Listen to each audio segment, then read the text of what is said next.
Kick it off. I know it's police matters, but this is just, as you guys know, in our capital improvement plan, we had proposed the construction of a police substation and training facility. And the council did authorize us to look at an option that had come up. And so we wanted to kind of give you an update on where we're at on that. As you guys know, whenever we purchase property, we have to do 2 appraisals, and we're only able to pay the average of 2 appraisals. So you do have a copy, and I did the quick and dirty work in my handwriting at the top of the first page. You'll notice that's the average of the 2 appraisals. You do have copies of at least a couple of the pages from the appraisals that I shared with you as well. As you guys are aware, this was formerly a shooting range, and so we also did an environmental assessment. We got that back. There was the presence of one environmental concern, which was lead from the firearms. I don't know a lot about lead from firearms, so I'm going to defer to Tom and Sean, who have become experts in this matter, if I may say, and they'll give you a little bit of an update and maybe walk you guys through. Tom's also been doing the negotiating with the property owner on the purchase agreement, so I'll let him kind of walk you guys through what the property owner is proposing as well. So I'll turn it over to them. I'll just go ahead and start off. Just to try to dispel any myths that might be out there. The first thing is, as soon as people hear the word lead, it's immediate. It's like, oh my gosh, this is like uranium. It's going to be here for 10,000 years. It's never going to be gone, and you can't ever go back in that area. That's not true. We've been reassured by the remediation company that lead's actually very easy to clean up. It's very simple. They come in, and it's done in a matter of a couple different ways, but it includes sweeping it up. It's almost overly simplified. They obviously wear the protective gear. It's going to settle down. Then they're going to come back. They're going to wipe everything down. We're going to have air tests done and things of that nature to make sure that it's safe before we would ever occupy the building for training. I'm going to kind of turn it over to Tom. He's been dealing with the remediation company a little bit. He can probably talk a little bit more about that, and then see if you have any questions about the lead part of it. So there's 2 issues with the lead in there. One is the accumulation of it behind the bullet trap. So the end of the range, there's quite a bit. So they would collect that in a different way than the rest of the building. They would use HEPA vacuums and what they call a wet wipe to clean everything off. And the large amount at the end by the bullet traps, they would capture, seal up, and ship off to another place to dispose of that. So they gave us an estimate not to exceed $75,000 for the cleanup, and that includes the entire building. They said it would take about 3 weeks start to finish, and then they would be done. So I'm seeing the estimate 75.7, not to exceed, but my question would be, how often are they recommending that we repeat this process when we are using it ourselves after we own it? So we're going to switch to lead-free, so it would be frangible ammunition, so we wouldn't have the lead concern going forward. Okay. I'd recommend we do another test after the cleaning just to make sure everything's fine, and then a subsequent while we're still using it just to confirm. Sure. In your negotiations, is the seller willing to cover the cost of the 75.7 because it is an environmental health issue? Yeah, removing it from the purchase price. So he originally didn't want to sell it. He wanted to continue to lease it. So I got him to agree to sell it. And then based on the average of the 2 estimates we got for the value of the building, he would take the 75.7 off that price. Okay, good. And then do we have estimates on what a new build out will cost? If you remember, when we met with the engineer that we started working with on the project to start the initial design work. At the other location? The other location, there was going to be right out of the gate, I think it was just over $120,000 just to move the sewer line. So that's one of the things that we were going to have to do. I think the other meeting that we had, he threw out a price when he was pressured a little bit at about $370 a square foot. And we're talking about a 15,000 square foot building. That was going to come out to be several millions of dollars. Based off of what the appraisals came in at here, it's going to be substantially less to purchase this property. We feel like it's in a better location. It's the same size or very comparable to what we were going to build. Most of it is already built to suit our needs. We do have to do some repairs, which is something that Ryan and I were working on as far as working with RDC possibly to try to see if we can somehow do those as we move on down the road once we take possession of the building and so forth. So substantial savings as far as building. We feel like it's in a better location. The building itself is in really good shape because it is a metal frame building. So it also has a lot more room for expansion, not just outward towards the bays, but also up, that has never been remodeled or anything like that. So.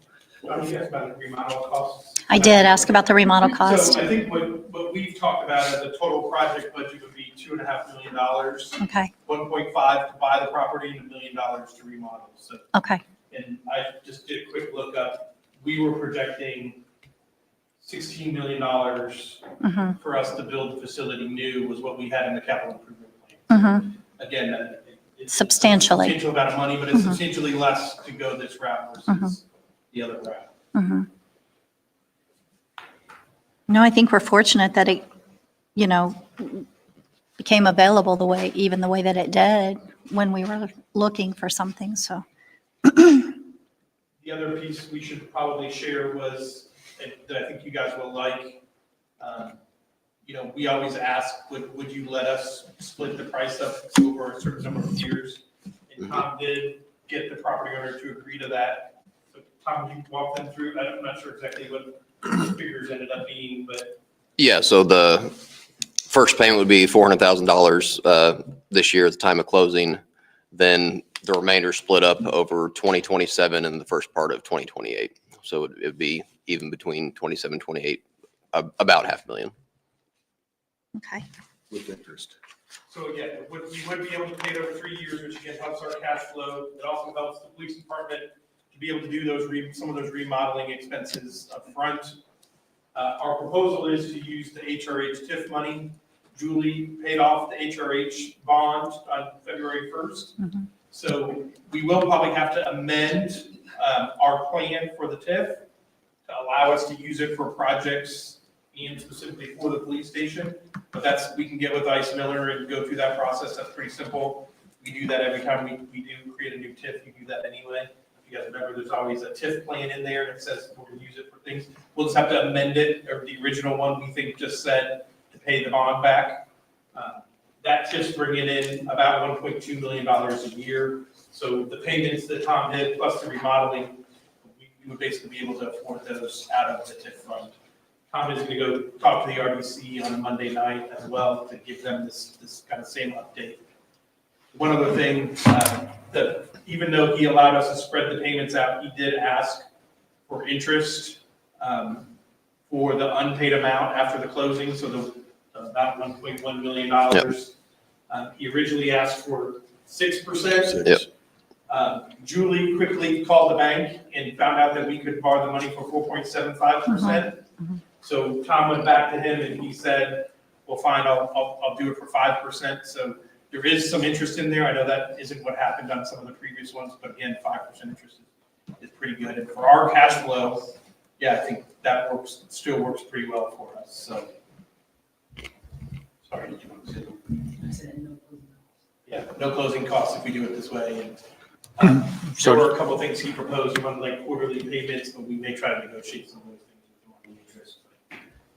So are you putting together an amortization schedule then to show this payment schedule with the Yeah, accrued and interest? as we move forward, they have submitted a proposed purchase agreement that I've shared with Dan and Anna to start reviewing.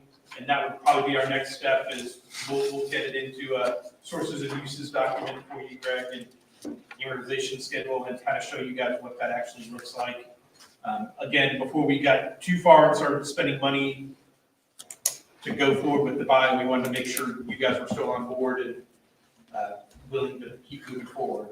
So are they going to are they going to prorate taxes, things like that? They have agreed to that. And then they're going to pay title policy, all of those things that are typical in the purchase agreement. I know you said no closing costs, but I'm wondering how those other typical fees and things we're going to pass through. purchase agreement's 48 pages long. We've just begun to review, but it'll be Yeah. extensive. Okay, all right. Pretty, extensive document. Can we pay more with all these added in carrying costs than the average appraisal? Because when you add it all together, You can't pay more yet. This is just the purchase price. Purchase price. The two appraisal rules only applies to the purchase price.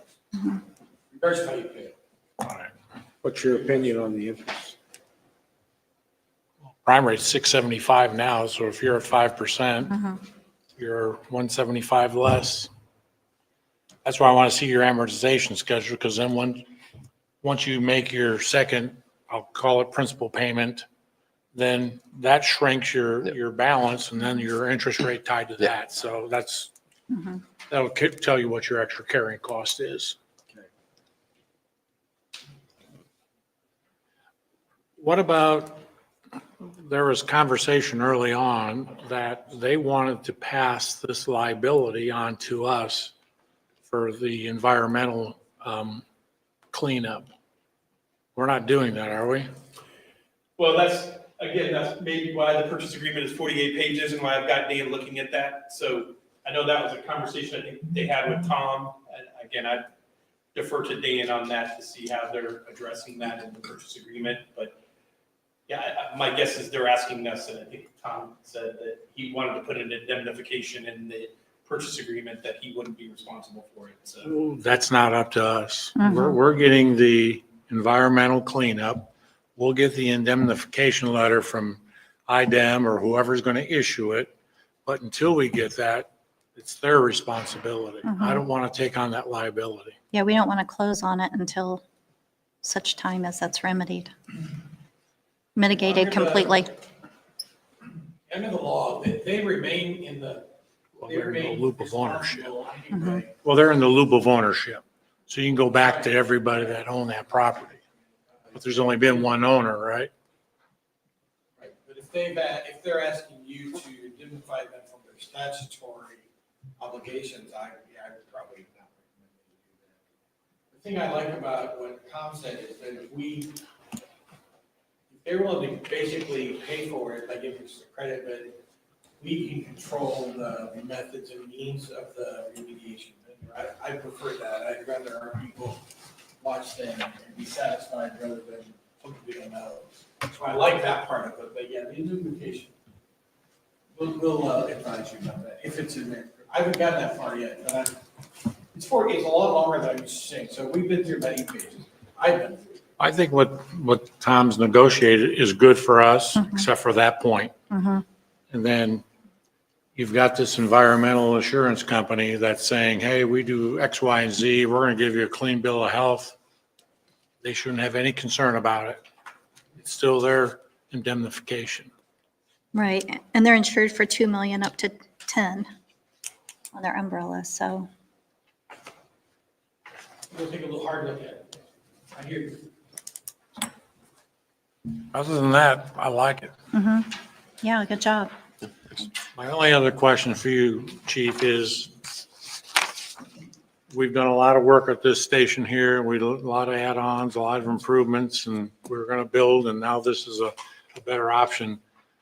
What does this do for you and your department, we'll say, for the next 10, 15, 20 years down the road? Do you have ample space to add on staff, to create additional space for whatever the use may be? Yeah, so there's already plenty of office space because this is not going to be something that's going to be housing a lot of officers on a daily basis. This may have 1 or 2 training officers that might be down there. And then the people that are going to be coming there on a regular basis are going to be the police officers that are doing the training. So they're not going to need office space for that. So there's already enough office space there. There's enough training classrooms there, space. The space that we have for the range itself is almost 4 times the size of what we planned in the building that we were going to try to build. The free space where the bay doors are, there's more than enough room there to build the indoor shoot house for the simunition training and things of that nature. Plus there's extensive storage. All of that is already there for what we were going to build in the other building. But at the same time, there's space above that hasn't even been developed yet. And that's above the office area, the common area, the entryway, if you've ever been in there. It's even possible to build above the range because of the steel. I know it sounds kind of scary, but it's really not, because of the safety features that are designed in there. Nothing's going to get through the ceiling, especially with frangible ammunition. It's just a composite. It's almost like dirt dust that's packed together, and it just turns to dust on impact. Still dangerous, but it's not like lead. So there's plenty of room for expansion. There's also room outside because the parking lot is so big for a K9 area. We've already kind of scoped out that area where we could fence in. There might be a little bit of excavation work that needs to be done in an area where there's a deep drain, but we've already kind of talked to some people about that. That's easily made into a level flat area by adding drainage tile and backfill dirt and things of that nature. So it's probably even better than what we could have built down at the salt barn in the same space. And that's in our opinion. So yeah, we were pretty excited when this opportunity came up, and it was pretty apparent that it was going to be a lot less expensive. It was going to be more than what we need for the next 20 or 30 years. Now, if you're going to have 100 people down there at a time trying to train, that might be a little difficult, but we're not even close to having that many people down there at one time. I know that the other building, when we were talking about the salt barn location, you had said about the gym, but now we have the gym already in the other facility, so you're not thinking about moving it or anything like that? The Okay. officers are very happy with the facility Okay, that we've created downstairs now. okay. Good. Looks like a win-win.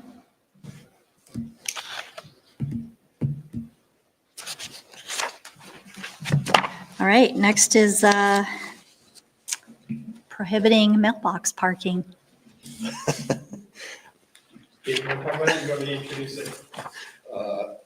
It's really just something I think that we have overlooked throughout the years, and it never even crossed my mind until I had a complaint come in. It was just two neighbors disputing, and one neighbor decided the way to get back at the other was park in front of their mailbox, and there wasn't anything we could do really about it. So we had to defer them. Really Drew with the Public Works, or I'm not exactly sure who he's with, but Enforcement. Yeah. code he came over to me with the problem, and I looked into things, and we didn't have anything. So we had to refer them to the postal inspector. I don't like not being able to help our citizens. And so I felt like it's something that we needed. And then Anna helped and drafted it up. So.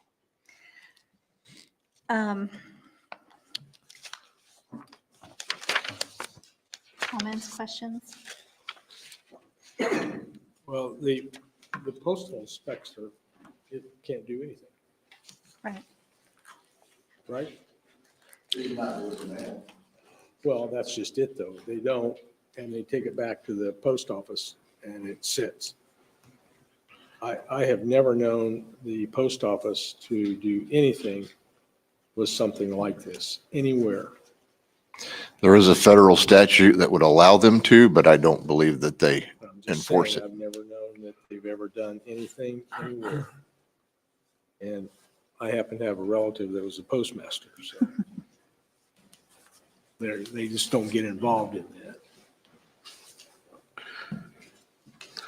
I know we had talked about the parking issue in the one neighborhood, and we decided we didn't want to be the ones to try and enforce that. What do you guys assume that you're increase? I mean, you've always said you've only had one of these in the last however many years. Do you anticipate getting additional calls for service out on this if we pass this? I don't think it's going to be an overwhelming issue at all, but I just wanted us to be able to shore up some areas that I thought we were lacking in, and at least give us some ability to help citizens, and instead of just tell them, hey, shake hands and be nice, because if we can't help, then usually it gets worse, Sure. and we don't need that. So I don't think we're going to have an exponential situation where we have a lot of these ordinances to deal with. I just felt like we needed it. Sure. So having said that, Dan, I guess I'm going to go to the legal aspect of this. Can associations enforce these kind of things? You mean homeowners associations? Yeah, they can enforce their own covenants. They cannot enforce our ordinances.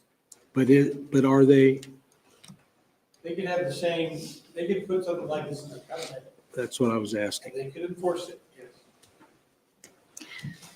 I've never heard that been done, but I haven't almost either. every but- town and city has a provision like this. I'm surprised that we didn't. If someone had asked me, can you park in front of a mailbox in Avon, I would have said, oh, no, you can't do that. That's what I would have said. Because every other code of ordinances I know says that.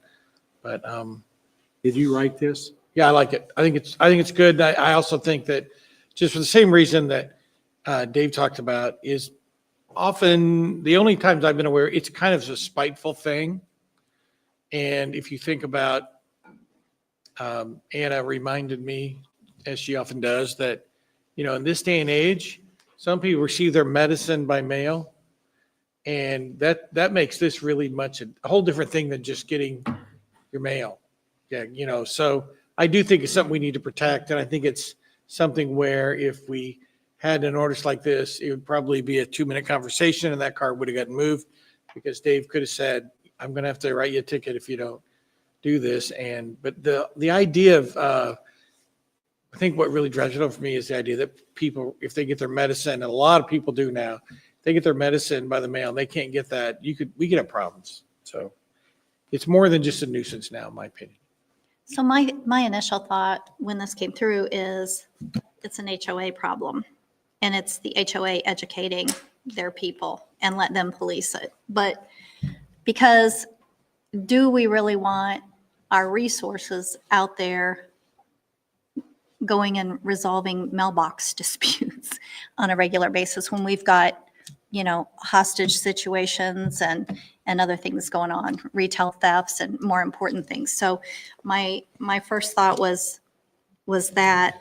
And then secondly, I guess my next thought immediately following that was, just with the climate nationally of people not liking law enforcement intruding or overstepping and things like that. So then we have our police out there and we say, oh, look, you got to move your car or you're going to get a ticket. Well, they don't. And then we say, okay, well, we're going to tow your car. And it's just like an escalating thing where it makes people more angry at our law enforcement when we're wanting you guys supported for the important things, not policing who parked in front of the mailbox.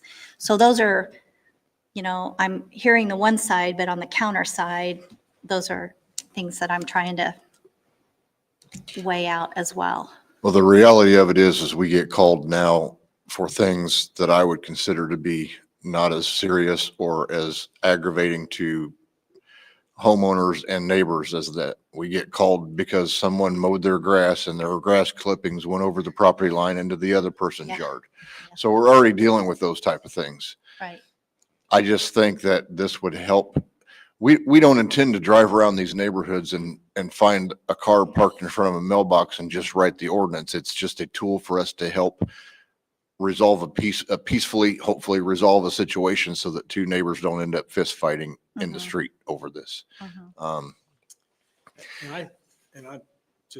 I think that, from an HOA perspective, since I happen to sit on an HOA, is that, I think it would be beholding for us to educate our people, as you have indicated.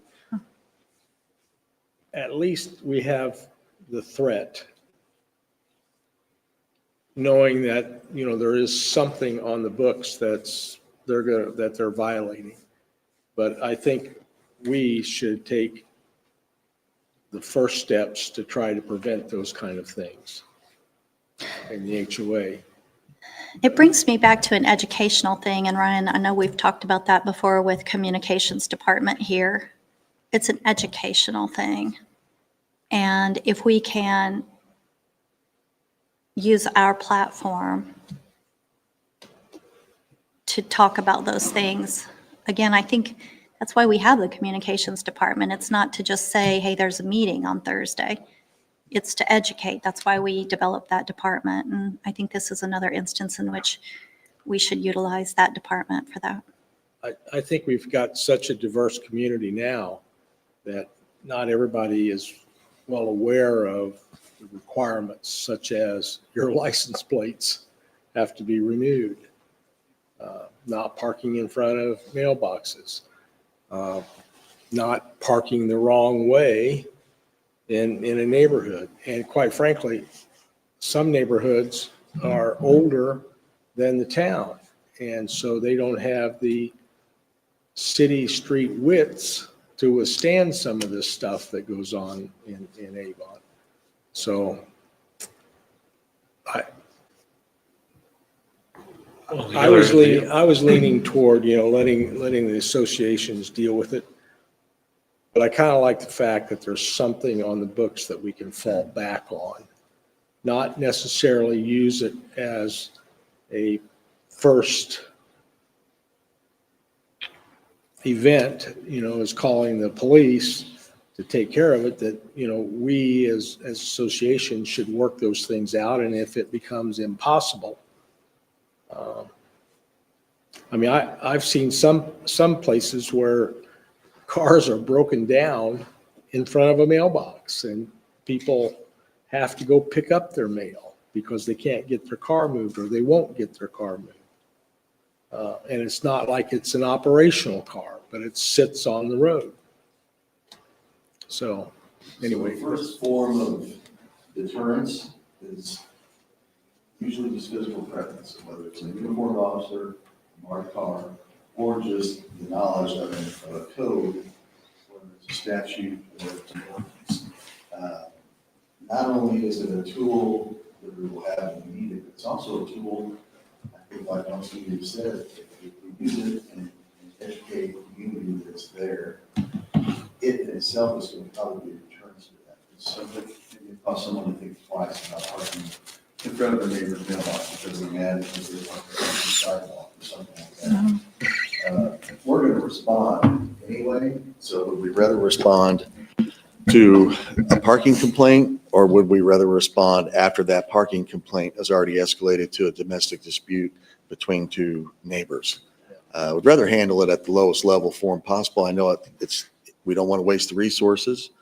Like Dave said, we're not going to be out there proactively. We're not going to put up a task force that goes out and it's the mailbox parking task force. It's not going to be like that. This is just a tool so that when someone does call in, we have something there on that we can actually go out. We may not even go out and write the ticket, but we may go out and educate them and say, I'm not going to give you a ticket if you move it right now, but if you don't, here's the ordinance. It's going to cost you some money. It's easier just to move it. We can settle this dispute another way. So that's all we're asking for. It's just another level of deterrence. Just hopefully we'll only ever have to use it, but at least if we do, it's there. It's two things. It gives you another arrow in your quiver, for one. Two, I don't have a homeowners association, so we can't rely on homeowners associations to do it. And three, we don't have that problem in my subdivision anyhow. You got Right. wide streets. Yeah. Okay. Oh, and you misspelled compelling in the resolution, Dan. Sure.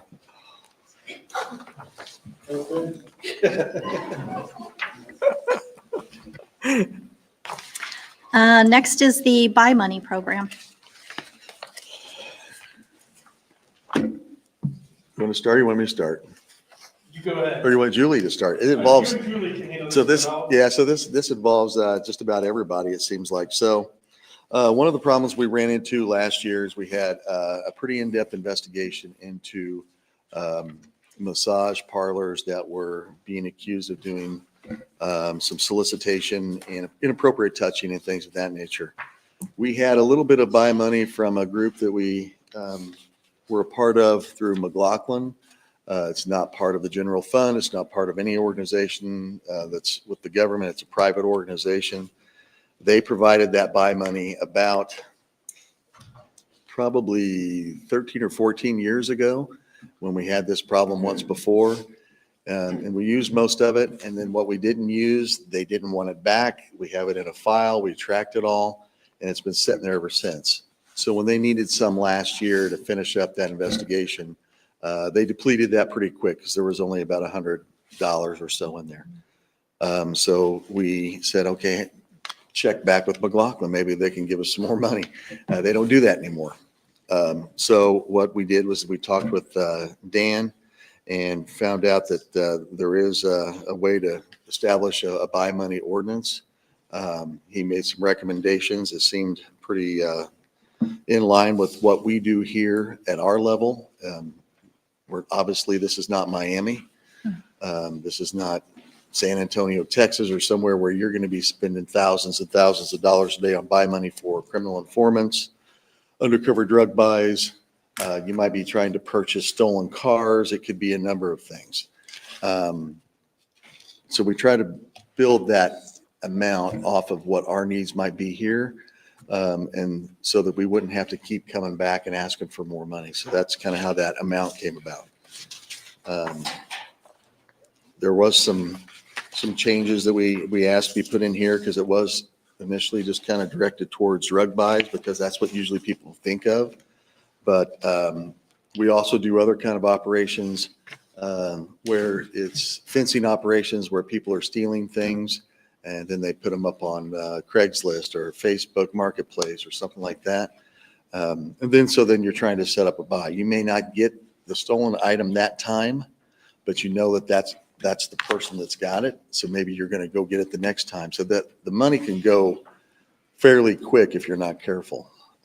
So it does require a little bit of amount to be put back so that you have it there available when you need it. So this initial fund balance would come from a line item for something we've already approved in the budget for the police department? Well, it's, from what I understand, it's pretty clear where it has to come from. And I think Julie could even maybe expand on that a little bit. Well, you'll appropriate the money for that. It's going to be its own fund. Right. You'll appropriate the money for that fund. There's a lot of internal controls that go along with it. There's a lot of checks and balances. And tracking its own receipt book and everything, but basically you'll just appropriate the money to that fund. But where's that money coming from out of our budget we've already established? Well, you can't transfer money fund to fund. So since this is its own fund, you would transfer this out of funds without appropriation. So let's just say that when Julie puts your money in the bank, you earn interest. You don't appropriate that. That money's never been appropriated. You'll come back at the end of the year, you have the option to appropriate it. So this appropriation comes from funds without appropriation. Stands by itself. You do that, if this were all general fund money, you could do a reduction of one line and an increase in that line, but you can't move money fund to fund. So because this State Board of Accounts requires this to be its own fund, the only way to do it is to appropriate it from funds without appropriation. So you're reappropriating it from the general fund. From the fund balance. Or fund balance. Not fund balance. Not quite the same thing, yeah. And it may not, the $10,000 was a placeholder. It may not need to be that much. And then, when you guys approve a budget every year, you have an amount that we would budget then in the future going forward once we do it. Just like you do for Lisi Fund and every other fund, we would propose a budget for it and then you guys would approve it going forward. And according to the DLGF, we have plenty of money to do this. Theoretically speaking, Yeah. Say that, Julie. theoretically speaking, That's true. What are they mad at us? theoretically speaking, you seed this account, you seed this money, and then it's used, but it's recovered. So the idea is that you put money in there and then in the long run, it kind of takes care of itself. But to the extent that doesn't happen, you may need to replenish that account from time to time. The State Board of Accounts has lots of regulations over funds like this, as you might imagine. They need it to be transparent in the respect that people need to see that we're not hiding money in a fund like this. That's one of the reasons that the proposed appropriation is relatively small, given the size of your budget. We're not saying put $100,000 there and use it for whatever. It's very controlled. And then what we did was we told the chief that if you want to do something like this, it's done all the time, but they're very specific rules. And that's why they have all these rules. It's for the integrity of the overall program, obviously, and accountability. One last question then.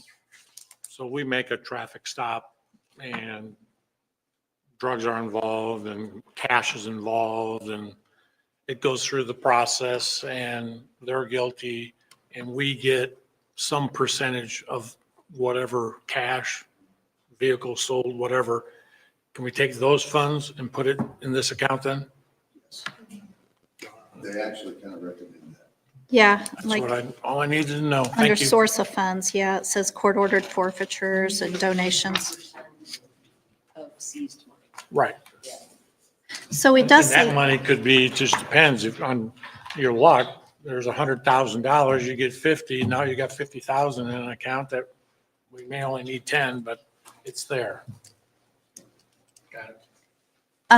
and then it says it's a non-reverting fund. So if we spend $6,000 out of that 10,000, then how does it get replenished? It doesn't get replenished till the next year's budget?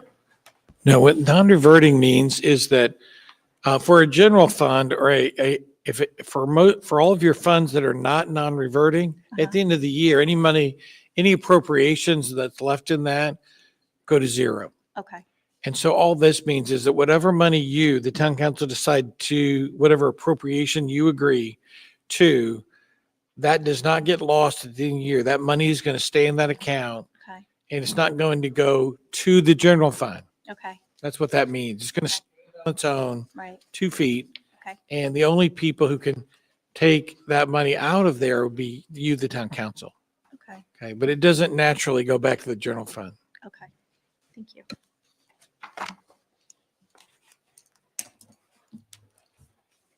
Anything else, guys? Are you looking for guidance on us on the amount? If you guys want to provide guidance, yeah, this would be the time.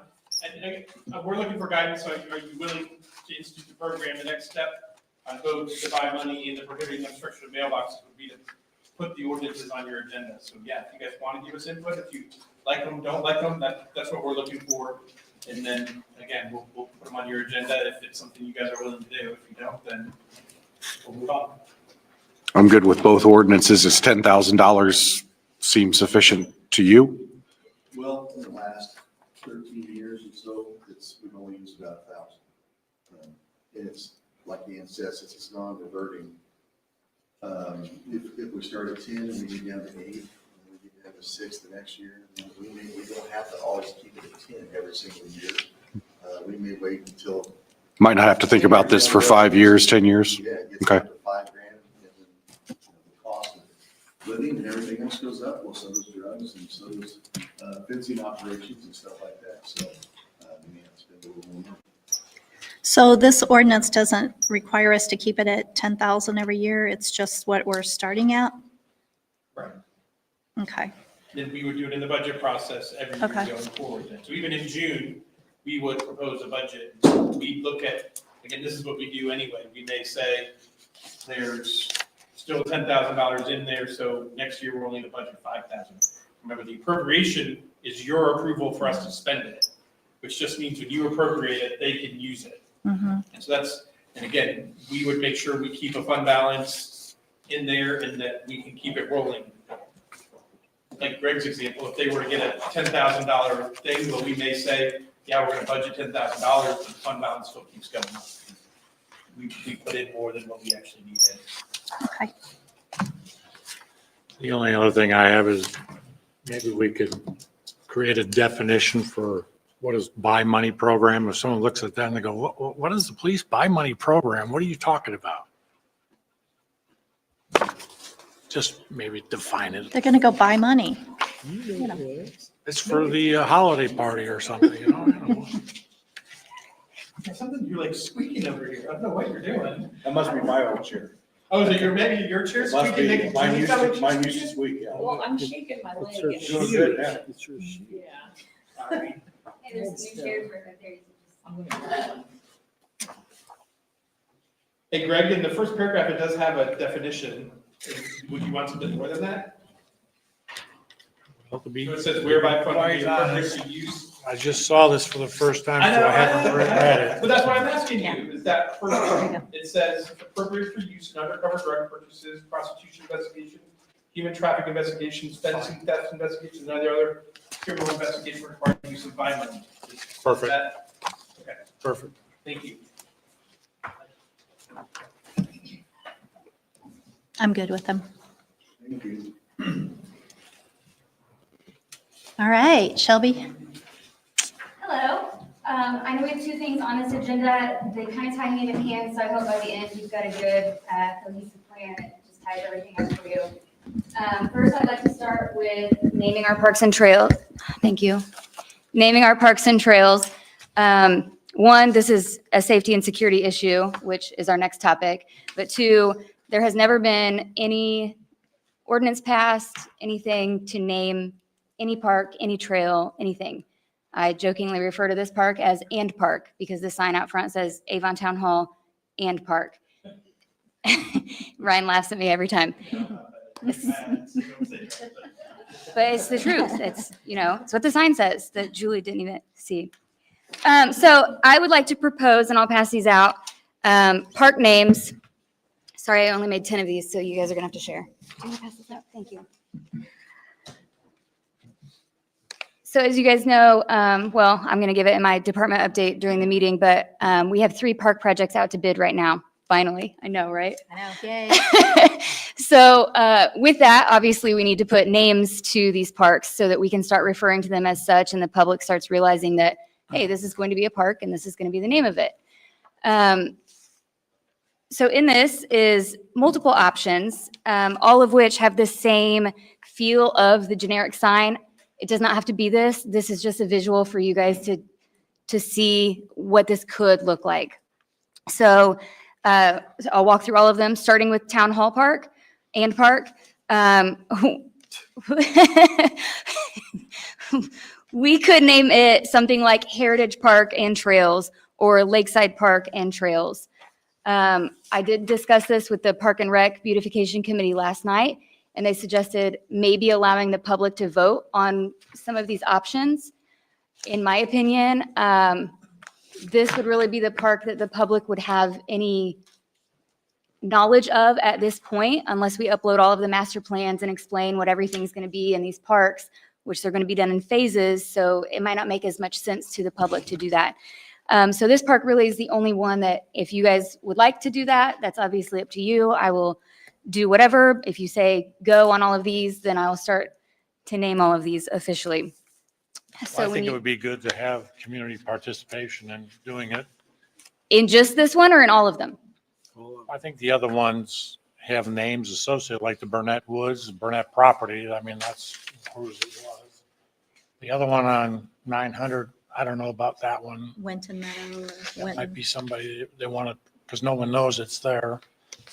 And then the summer lot obviously is the summer lot property. You need to look through this packet, Greg. I'd love for there to be a theme, If you hand this stuff out. maybe I for like the this. names. I like the theme. Might want to call one Zoos and Trails. Well, that'll be the cemetery up here. Oh, But the one- we don't object to doing some public participation in the naming. I may take you back to when we attempted to do that on some of the street naming. And we got a bunch of names like Cody McFaith Road. I was going to say, don't have a write-in option. Exactly. No, I no. think and again, so this has kind of been an irritation of mine for a very long time, that there's no names for any of our trails in our parks. And so one of the things that really defines us as a community is the things that we have in our community. And when we don't have character, and we don't have names for those things, people don't even know that they're parks, or they don't even know how to refer to them. Even when we talk, when Shelby and I have conversations, we're not even you know, the world was talking about the same park. And so this is kind of been one of the things I've challenged Shelby on that I really wanted to do. But the other part of the challenge is we have like 8 parks and we have like 25 trails. We can't ask the public to help us name 8 parks and 25 trails. Now, for example, what Shelby just suggested, like at the town hall, if we narrow it to 2 or 3 and we say vote on one of these 2 or 3, maybe that's okay. But I don't want to do that for 8 parks and 25 trails. It'll be a ton of work. And at some point, we just need to make a decision and say, here's what we're going to call them. And we're going to pass a resolution and say, these are the name of our parks. And then we're all going to move forward and we're going to do it. So again, don't mind some public input, but I can't do it with everything probably. And so again, I've challenged Shelby to come to you guys with recommendations of names of parks. And so that's what she's attempting to do today. The pickle patch, Bill? Don't look ahead. That's why you guys didn't have this in your packet. You're not supposed to look ahead. About Cannon Canyon. Nothing. I said Cannonball Park for this one. After me as well, so. The Heron Haven? Shh. Yes, all right, the second page of this. Thank you so much. These are just park names on here that I'm suggesting. The trails that are in these parks will have names associated with it. In Tiffany's discussion here on the trail and safety plan, there are some of those names that you'll kind of see a theme and a pattern with. On your second page, this is the current town hall, doing a little facelift on it, and it could be called the Heron Haven because the park has a theme of the blue heron, and that was our old logo. So people would like to see that. I could see this being a small rentable facility, this room being a small wedding venue or French doors behind you guys. And, you know, obviously we won't be here anymore, but keeping that park property. The third page. Should we start the budget for this now? or No, what? it's within the park costs, which is being paid for out of the bond. So it's good. The third page, Greg, as you kind of alluded to, some of these obviously cannot be changed, like the Burnett Woods Park and Nature Preserve. Currently, it is the Burnett Woods Nature Preserve. We're not going to name a park something different than that. So we've discussed with the Central Indiana Land Trust about this name and making it cohesive so that people realize, oh, there's a park here, and then there's the Nature Preserve. Moving down, the Homestead Hollow Park could be what I would refer to as Summer Lot, as what you guys know. The park plans for that kind of fit that kind of homestead, not camp-ish, but lodge-type vibe for that park. So calling it something like Homestead Hollow Park and Lodge, because there's a plan to build an event space for that. So that could be the lodge. Going to the Woodhaven Park, that would be what you guys know as Winton Meadows. That park is situated in between 3 big housing additions, only one of which being called Winton Meadows. So I didn't think it was right to just call it Winton Meadows Park. That makes it seem like their HOA would own the park. So that's why I'm suggesting a name change with that one. And then the Pickle Patch. See, you're laughing. That's great because you're going to remember that name. And it's supposed to be a fun, outlandish name that, you know, people are going to say, hey, let's go to the patch and play pickleball. Or, you know, you're going to remember that and it's funny. It's not a stoic, you know, heritage park name. It's fun, which is what pickleball is. On the next page are the 3 sport properties that we have. So Foundation Park would be the old AJAA, you know, building that foundation, starting where the game begins. The 3 fields that we purchased last year would be Apex Park, which is like the next level from Foundation. And then the indoor facility could be called the Summit. And then, you know, obviously that's your indoor training, you're trying to go to the summit, you know, you're trying to get there. So, and then this isn't in your packet, but I may have named the other building for the police department going along with this. I was just having fun, sorry. So it could be called the Forge, where strength is made, developed, and refined, which is perfect. Here to serve you guys, okay? So just ideas. I have, for the last 3 years, gone over and over, Ryan and I have talked about these names countless times, and he's right. It is time to just pull the plug. I was about to say pull the trigger, but I won't say that.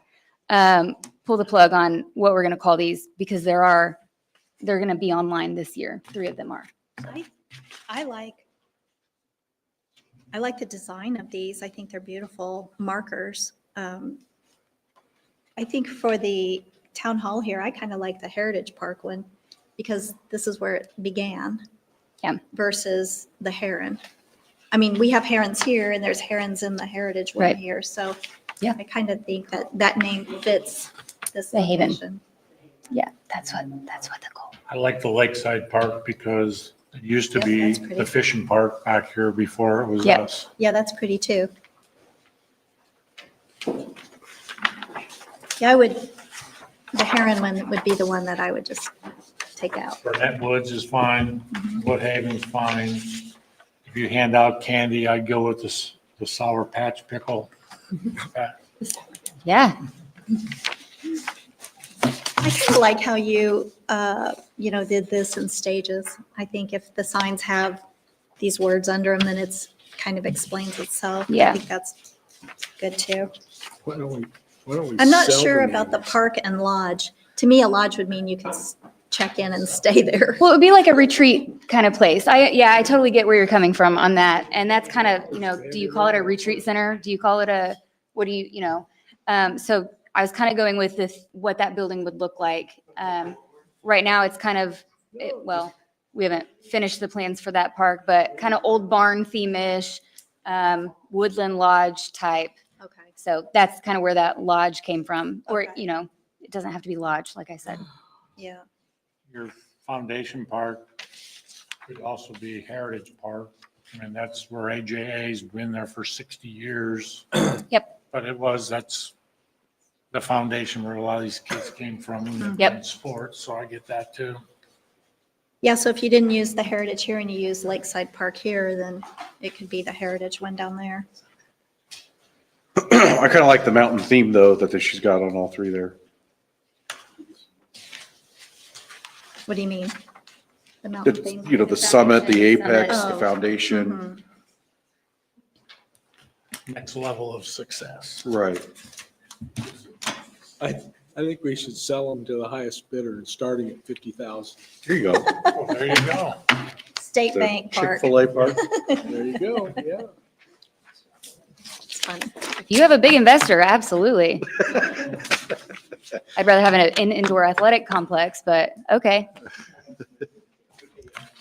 No, I think this makes it cohesive, and I think when somebody sees, this design, they know it's a park. So And I they'll- like the cohesiveness. of They'll it. associate it with Avon Parks. I mean, that logo will be on it somewhere, an address will be on the side of it up here. It'll just all look, and you go anywhere in Plainfield and you see that P, you go on any trail and it's there, that's kind of their thing. This type of sign could be ours. Would these have lighting on them to see at night? Just uplighting. We're not going to light the parks up, but just uplighting so that people could see, oh, hey, there's an entrance right here. Because people coming to an event that's after dark, they would want to be able to see the signage, I guess is. Okay. Did you do this yourself or did you work with Context Design? I worked with a firm called ChatGPT. So we don't need Context Design anymore is what you're saying. That's right. I love it. So I guess I would say, the architecture, like the stone and stuff, that's just what ChatGPT did. No, I told it to make that. Like, that's the feel I wanted it. Oh, now she's taking. The names of the park is what we want to focus on, not necessarily the design of Is the this sign. plagiarism? I really like the No. signs. I'm not saying the signs couldn't be that way, but for now, focus on, we would have to find out if we could actually produce the signs in the manner that ChatGPT designed it as. So, And it all rolls into trail safety because we can't move forward with trail safety if we don't have names. Yeah. Mhm. Yeah. Which I'll roll into. Do you have any? Any other feedback, thoughts?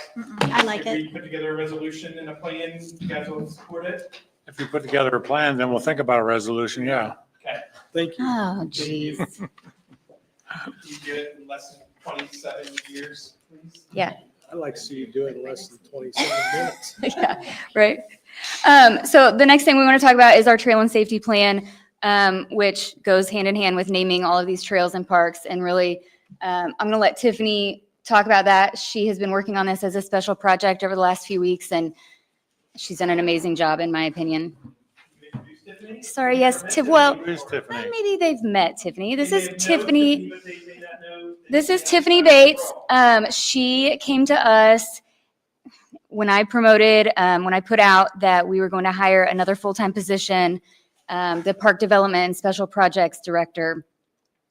Tiffany applied for it, and through the interview process, she was the one that was selected for this role. She comes to us from the part-time event planner role with us. So, like I said, she's done a fabulous job. This is the first project I gave to her, and she took it in stride, and I think we're ready to move forward with it if you guys like it. But Basically because I don't know half of what's going on with the bigger projects. So this is easier for me to jump into first. But really, it's fairly simple. Signage is the most important thing, wayfinding signs, mile marker signs along the trails, and then color coordinating with maps. So that's essentially the bottom line, color coordinating, wayfinding, and signage. I met with Dave. I've also met with Jason Porter from the fire department and Greg O'Brien from dispatch, and we've all kind of coordinated on how we can make things easier for our first responders as well.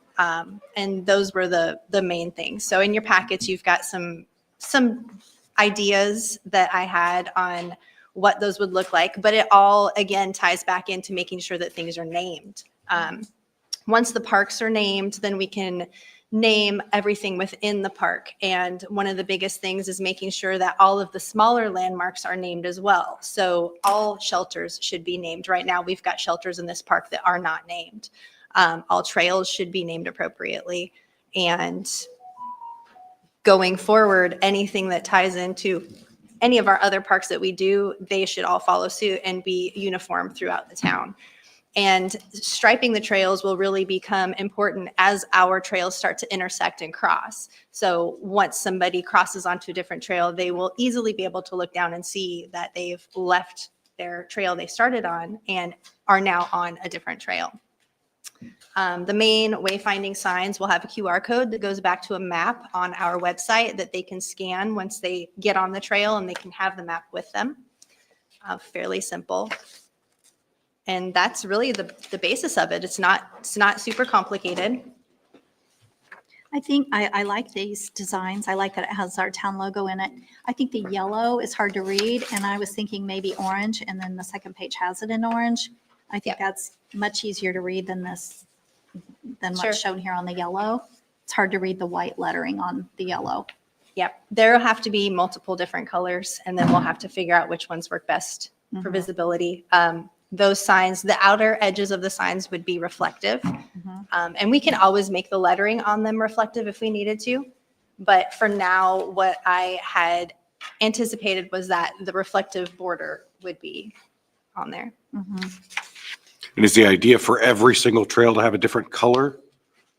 Because we have 25 trails and I don't know, Not I don't know 25 necessarily. colors. So let's say, for instance, this park in and of itself has the circle, the lake, it's got the North Trail, it's got this. And so every trail within this park and headed out to 625 would be the same color. Gotcha. White Lick would be the same color. And then as we move forward, we would go from there.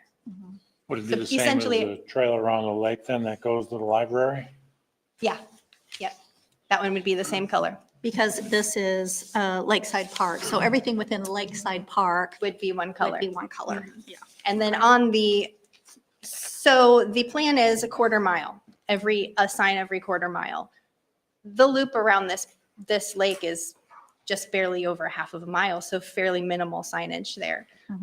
But there would be more defining characteristics on each sign. So once they leave the north side of the lake and head north, that sign would then read Lake Loop North or whatever whatever that would be. Not to jump ahead, but maybe I am. The emergency call stations, Uh-huh.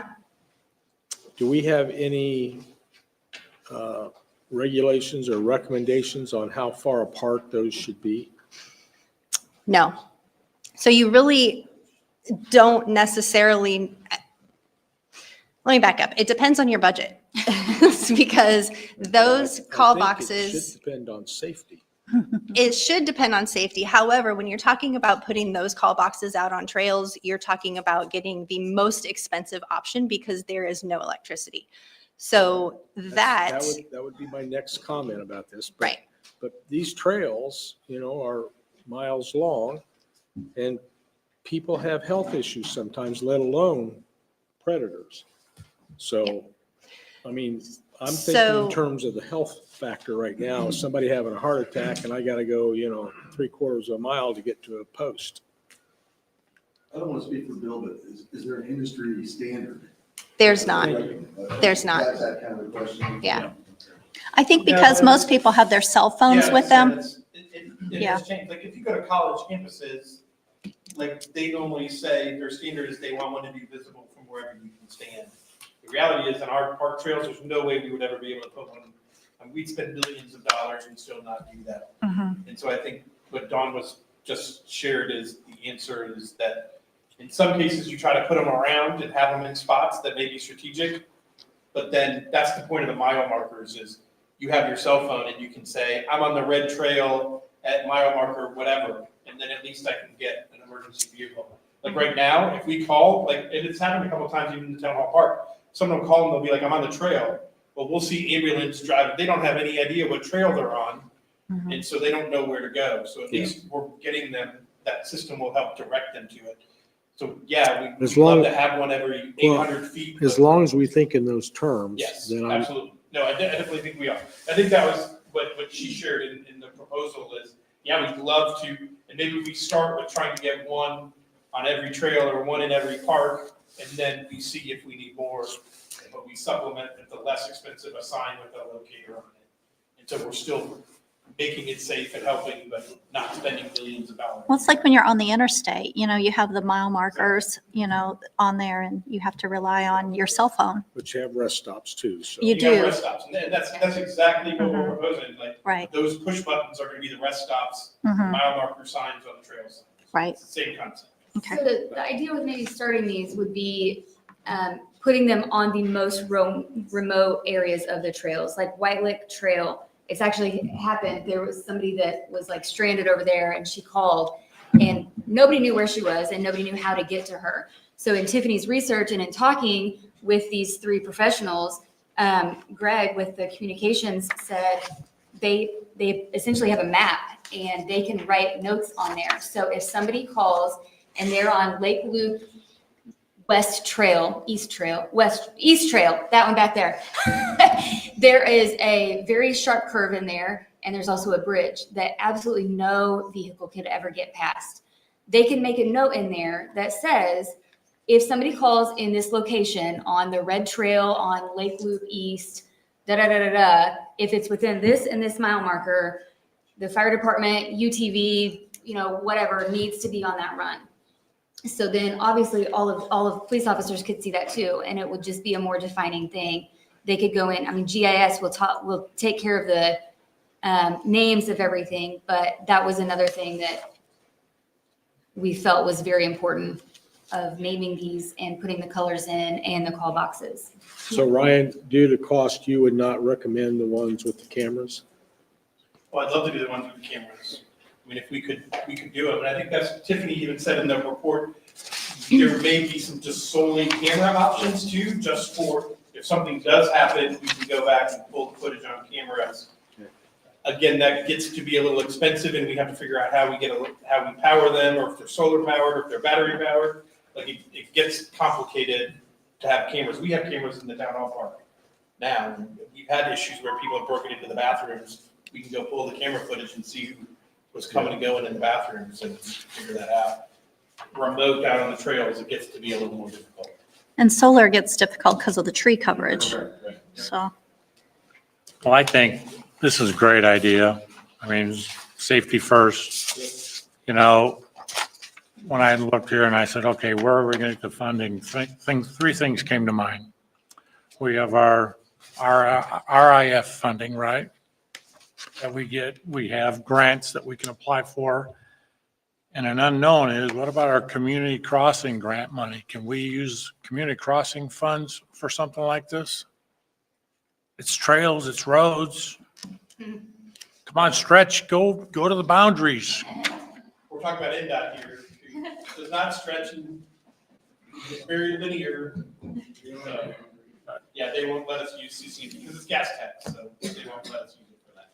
They won't even let us use it for trails. Well, and this is something that you're not going to build out overnight. This is a work in process, and we need to identify where do we want to get started, which we've kind of done here. Where do we want to end up? We're going to take a step at a time. We're going to learn as we go. We're going to enhance it as we go. But at the end of the day, it's going to give our police the ability to find these people sooner, save lives. Don't rely, because you even say it in here, everybody doesn't have a cell phone. So, you know, you got kids that some have cell phones, some don't have. So, you know, we need to do this as if nobody has a cell phone. And start from that way and work your way up. So I like it. I mean, is anybody else in Hendricks County done something like this? There's other trail markers in Hendricks County, I mean, but with the there's blue, no with the blue blue light codes towers that I'm and aware of. the I've cameras and. asked the manufacturer that I talked to and they don't know of any. My thought process is that we start with the mile markers. That's the simplest thing to do. Move on to the trail marking. And then from there, start with a single phone at a place that has electricity. So whether that be one of the things that I thought was, let's do one of the smaller phones that we can put at the ballpark that has the PA system on it. And that right there in and of itself, if there's, let's say, a missing child, we can get right on that and say there's a child that is wearing a blue t-shirt and jeans with dark hair, look for this child. It's a PA broadcasting system. That is the lowest level of the phones that we can get and the least expensive to install. That gives us a starting point. And then from there, we can go on. I hear that and I appreciate that, but personally, I think you need to have a comprehensive plan. And then you all can pick and choose just what you just said to where you're going to start. Where's the next phase? Where's the next phase? But at least we, the council, know what we are in for cost-wise with a finished product. Well, I think we start with the three that are out for bid right now, the 3 parks that are out for bid. Yeah. And that makes sense. As we're developing the park, those are the ones, you know, we do it at the same time. Because we don't need it on vacant land that no one knows is a park. We don't have trails there right now. So it makes sense to do it as we're developing. So what we were wanting to start with was this park and White Lick Trail. Well, I think what you just said, you're trying to start where you have groups of people. You have density. It's the softball fields, the baseball fields. It's when you have your events here. That's where you want it most. And then we can kind of grow it up. I don't disagree. You need a comprehensive plan, and I think you can identify your 25 trails, blah, blah, blah. We put all the names to it. But then again, it's a matter of cost. Is it solar? Is it electric? Is it this camera? It's going to be one of those. We just don't know which, because we budgeted money for our wayfinding programs already. Now, it's probably not a lot of money. What, 50 grand maybe or something? I don't think it's even that. I think it's like 15,000. There's 15, but I mean, there's a fund that you can use. We may have, next year, we may come in the budget process and say, here's our plan. We'd like to do 4 of these and 2 of these, and that costs $50,000. And so we may ask for that in our budget then, for you guys to consider for next year. And then every year, again, if we don't start anywhere, we never get anywhere. So we got to start somewhere. Well, and it's no different than we get a new subdivision that they're going to put in a trail. We should incorporate that cost into that developers and put it in when it's being built. And then it's like, remember when we started putting sidewalks to nowhere, and everybody complained about it? Now they're connected, but you got to start somewhere. Great job. Yeah, Thank thank you.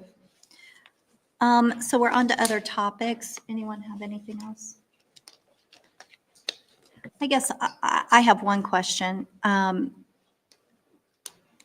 Have you met with department heads concerning the DLGF Actually, great. I situation? was going to bring that up. I have not met with department heads yet. Sean and I have had a discussion. Julie and I have had a discussion. FSG and I have had a discussion. I think at this point, I want to wait a little bit. Maybe your March work session, we may have a conversation. I'm also a little curious what happens with the legislature, and we'll find that out in the next couple of weeks, because depending on what they do, may change whatever plan I give you anyway. I think what Sean and I have agreed for now, remember, the majority of that money was police officers. We're just not gonna hire any police officers till we have a conversation with you guys, so. Well, I mean, he's gonna fill his vacant positions. Okay. Not the 3 new positions that we budgeted. Okay, Sean's working his way through his list. He's filling his vacancies that he currently has. Okay. And then I think we'll revisit that and have a conversation with you guys then, either in March or April, and give you guys a plan. Again, I don't know that you need to cut the budget necessarily. I think we have to make a decision about the officers and whether we hire them or not. A lot of the other expenses, if you remember in our appeal, we just said we cannot do these, so. We won't necessarily cut the budget, we just won't spend that money. And so that will kind of be the plan that I bring to you. But again, I mean, I would almost say even June, I wouldn't mind waiting to have the discussion until June. We may have to make a decision about police officers. Some of the other stuff we're just not gonna spend. And then, again, you guys have the ability to, at a later time, decide, do we want to spend it, do we not want to spend it? We may find out that we're underspending anyway or whatever, and maybe we don't need to do anything at all. So, yes, we've had some discussions, but I don't know that I'm ready to make a recommendation to you guys at this point yet. Now, if you guys want to give us direction, I'll put it on the March work session agenda, and you can give us direction on what you want to do, but I don't feel like I have enough information to give you guys to make a good recommendation to you on what you want to do. we were, again, almost like 900,000, is that correct? $1,050,000. Oh, 1,050,000, okay. $1,050,000 was what our appeal was. Now, they did approve $11,000 to $12,000, something like that. They did approve some of it. So, I mean, we'd be talking about cutting about $1 million. And again, 500,000 of that was police salaries.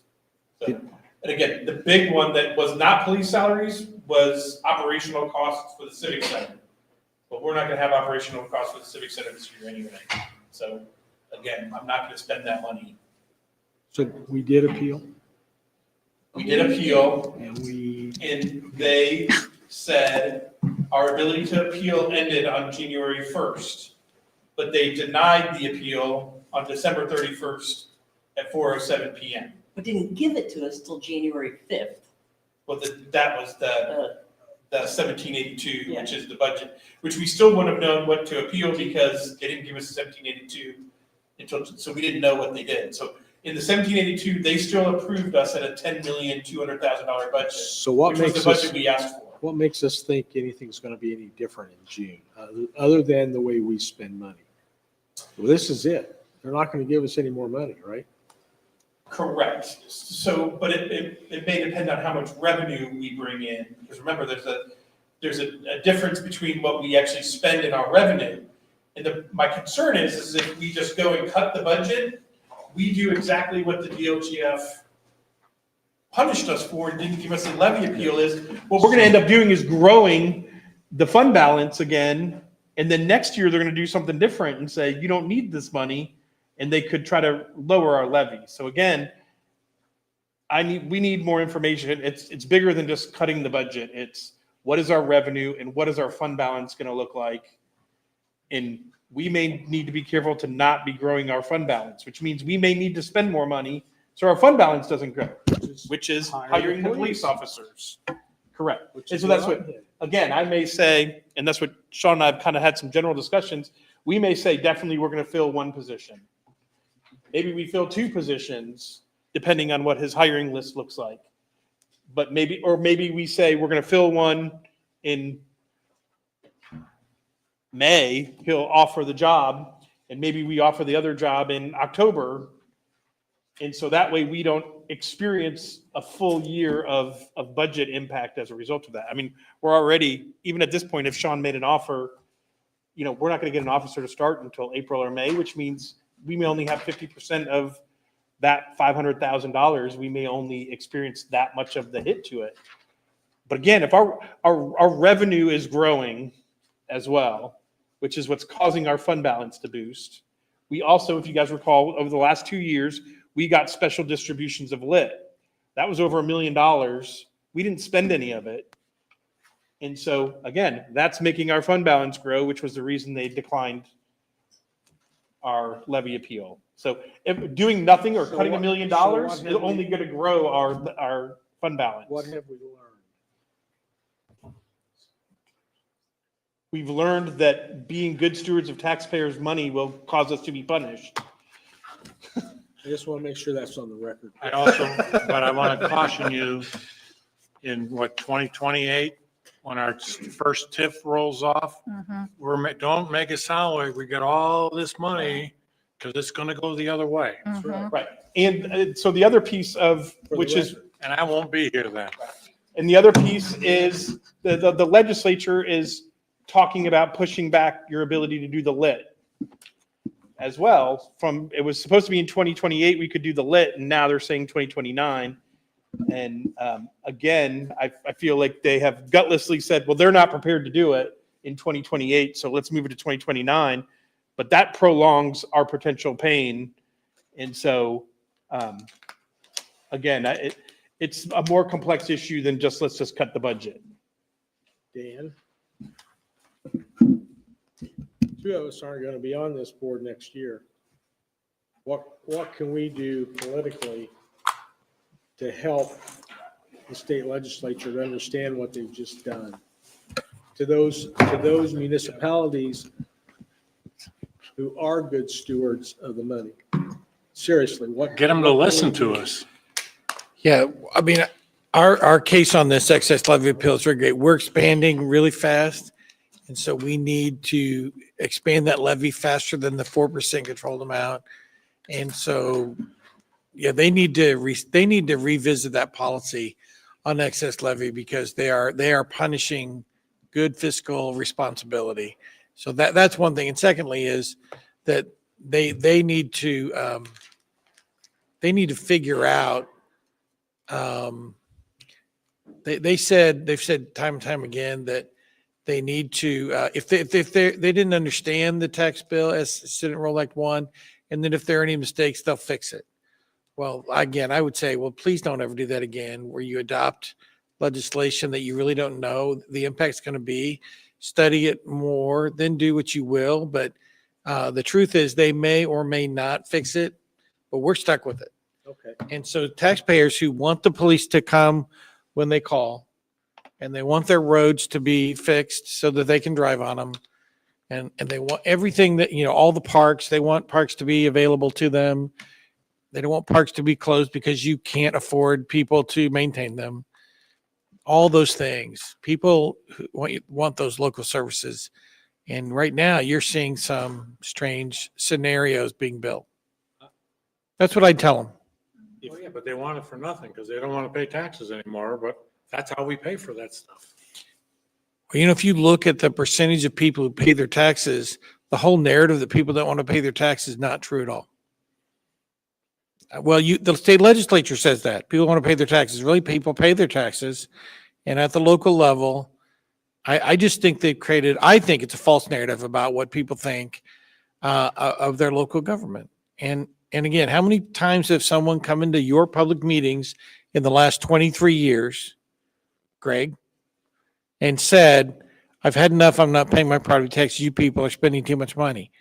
How many times? I don't remember a single time. Drainage tax is an issue. I named somebody. Right. But you see what I'm saying? And yet, a state representative gets a letter from someone or an email from people that have influence with them, and you get this reaction. But, I go to 9 meetings a month, 9 local government meetings a month. And where this big groundswell of angst is, I've never seen it. And the state legislators who never go to a local government meeting think that they know what it is. I think it's a complete false narrative, to be honest with you, but. Seriously, we need to. I think the people that rebel and say they don't want to pay are the people who aren't seeing the benefit of their tax dollars. In other words, I've left this county and tried to drive in some other counties, and, you know, the fact that I didn't lose a will or my suspension, you know, so I think that people, as long as people can see the benefit and are reaping that in their communities, they don't mind paying. But I think when you see a decline in services, that's when people get frustrated. We're paying our money and we're not getting anything for it. But I don't think we have that here. So Yeah. I think it needs to be, those policies need to be made on the local level, in my opinion. Well, it's, Ask your state legislators who contacted them about tax reform. I think you'd be surprised that not people at all. I guess Thank you. the other thing I'd say, Dan just threw me off now, but I'll give you a perfect example that, you know, we had a pretty significant snowstorm. That snowstorm, our contract to do snow removal for that was $150,000. Yeah. That didn't include Keaton, Eli, Steve. It didn't include all of Shelby's employees. We spent $200,000 probably getting rid of that snow. Well, think about what you guys all pay in property taxes and think how many people does it take to pay your property tax bill to cover a $200,000 cost that we spent in a 2-day period of time. One day, one snow. Yeah, one snow. Right. So what is going to happen is we're going to start having tough discussions about how we lower our level of services. And then people are going to be mad, and they're going to be mad at you guys, not legislators. Right. So That's what I mean. When it affects the local level, the decisions need to be made on the local level. So, okay, anyone else? Adjourned.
Rise for the Pledge of Allegiance. Allegiance to the flag of the United States of America, to the republic for which it stands, one nation, under God, indivisible, with liberty and justice for all. Thank you. Julie, roll call, please. Robert Pope. Jason Puckett. Present. Don Loudon. Craig Zuzan. Present. Bill Holland. Present.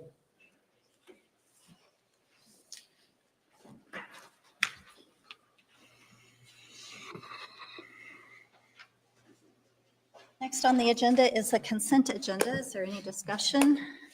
If not, we'll entertain a motion. I'll make a motion to approve the consent agenda, including the check register for February 12th, the January 22nd executive session memo, and the approval of minutes for the January 22nd meeting as presented. Second. Thank you. Julie, roll call, please. Bill Holland. 4. Craig Zuzan. 4. Don Loudon. 4. Jason Puckett. 4. Wonderful. Next is the first of 2 public comments. The public may comment on the agenda that is not part of a public hearing or on any matter within the council's jurisdiction. If you would like to come forward, please make sure the light's lit up as green, state your name, address, and limit your comments to 3 minutes.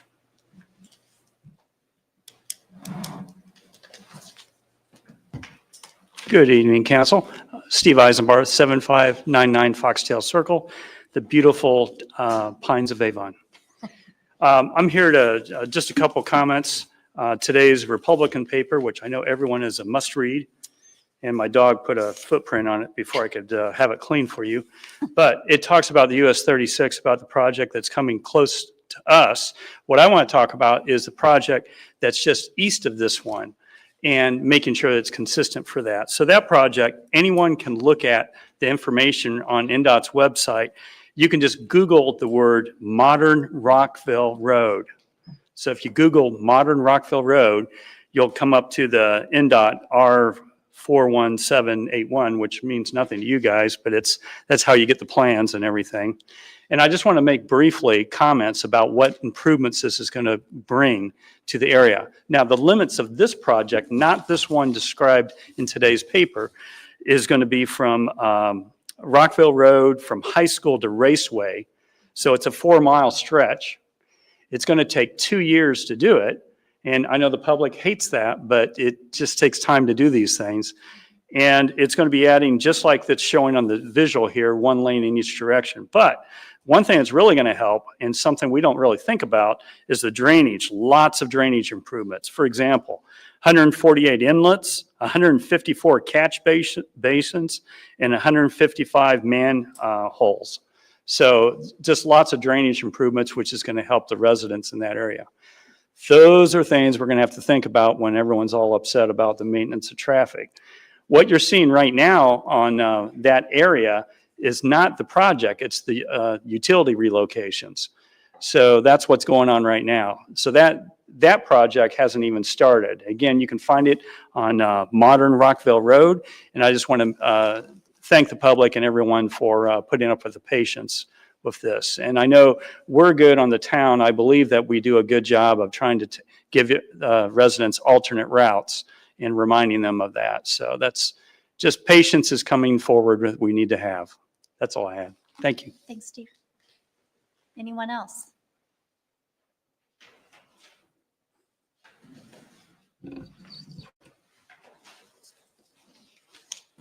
Hello, John Lazaro, 8459 Kingston Street, Avon. I'm a local builder, developer, and a Baggy board member. Came to our attention this week about the fee increase that was, actually it says it's up for the final reading tonight. We'd like to see if possible that could be tabled to be discussed. That fee increase is going to double and triple the fees that are already in place. And looking at the surrounding communities, we did an evaluation. It's definitely not in line at all with the surrounding communities. And if the intent is to stall development, that's not going to do it. All it's going to do is increase prices to the consumer. So we're just looking for the ability to discuss that maybe with the town and maybe come to a better consensus. I agree fees probably should go up, but maybe not that much. Thank you. Thank you. Anyone else? With no one coming forward, we'll go ahead and close that public comment session and move on to department updates.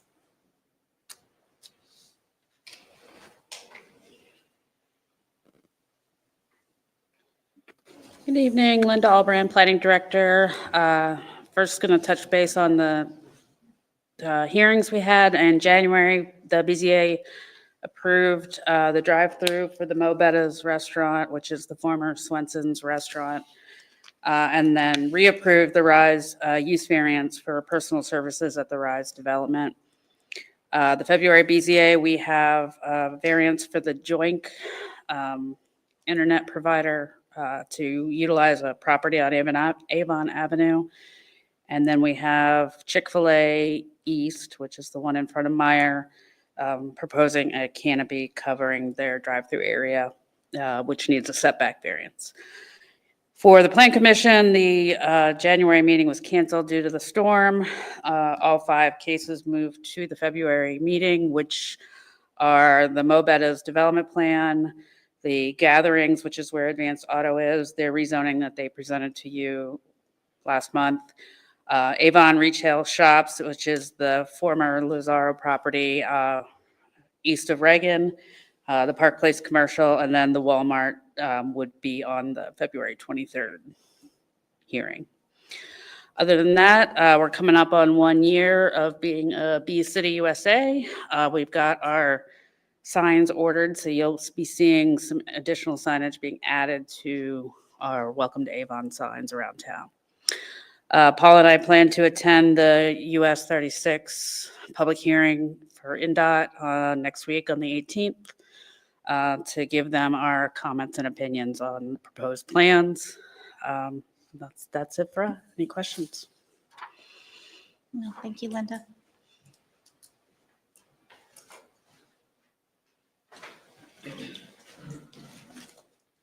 Good evening, Council. My name is Keaton Olson, Asset Manager with Public Works.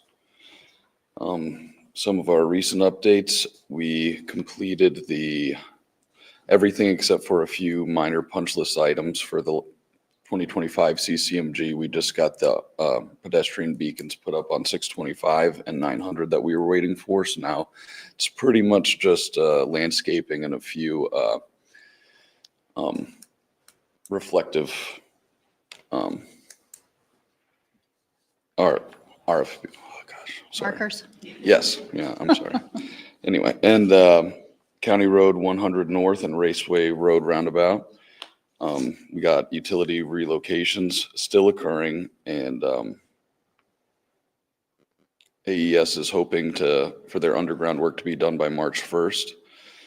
And everyone should be out of the way by the time construction starts in the spring. Dan Jones Road widening phase 3. We have utility relocations that are ongoing all winter, and pipe and excavation should begin in April. Dan Jones Road widening phase 4 design is at 40%. The 2026 CCMG is out for bid right now. It should be about 2 million, and we have 11 roads throughout the town included in this project. We also have quotes have been requested for trail improvements along US 36 by Zaxby's and along Dr. Charles Nelson. Both sides of the road, and sidewalk and ramp repair at various locations around town. We have plans are complete for the Pines of Avon drainage project to relieve the staging of the subdivision ponds. We can't bid it yet. We're just waiting for the commitment for the relocation completion. And then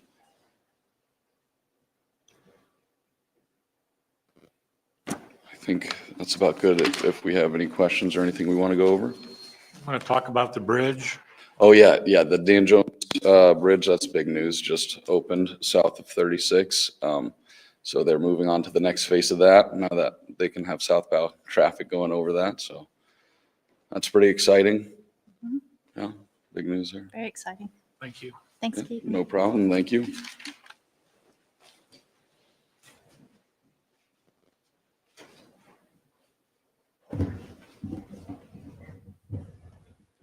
More?